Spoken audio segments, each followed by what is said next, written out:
In this video, we're going to look at how foam expands. Different brands have different expansion rates. You might say, well, what does that mean for me?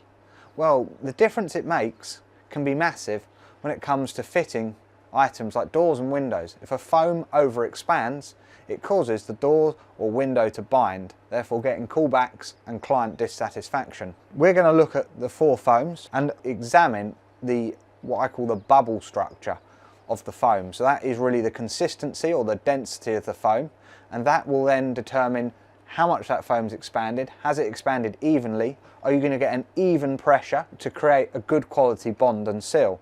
So we're just going to extrude a line of each, and then once they're dry we'll break them open and show you what they look like inside.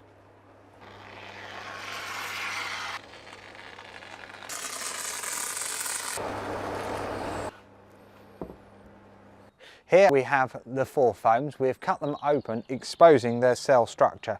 As we can see, they all do have very different structures and they have all expanded different amounts. So we've got the Sudal with the smallest expansion, a very, very tight cell structure, followed by the Everbuild, which, as we can see, has got a very, very coarse or open cell structure, big bubbles. We then have the Fisher, again, quite a large but also irregular cell structure. So as you can see, you've got some big holes and some small holes within the structure of the foam.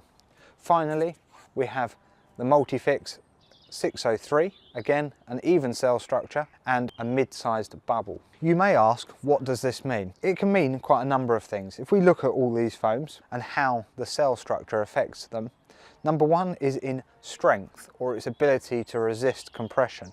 So if we take our thumb and push down on each one of these foams, we'll see just how much it squeezes down and what kind of happens. The Sudal, as we can see, has not expanded to the same levels as the others in the range and has got a very, very tight cell structure, as we've already said. We can see has stayed quite well compressed and hasn't really rebounded. So as we can see, that has squished down almost to nothing and has stayed deformed. It has not sprung back to its original shape. That was the Everbuild. Next we have the Fisher.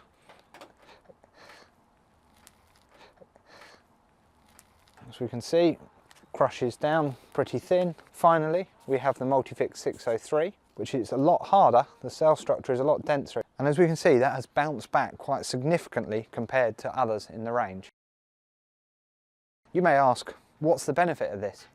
Well, it means you need to use less foam because it's not crushing and compressing. It gives you a more stable fitting when fitting doors and windows with the continual, particularly on doors, you get the open shut, open shut. This will, with other foams, cause the foam to compress and then the bond around the door to be weakened. This product will stay nice and firm and rigid. Please check out our other videos where we review and compare Multifix branded products versus others on the market.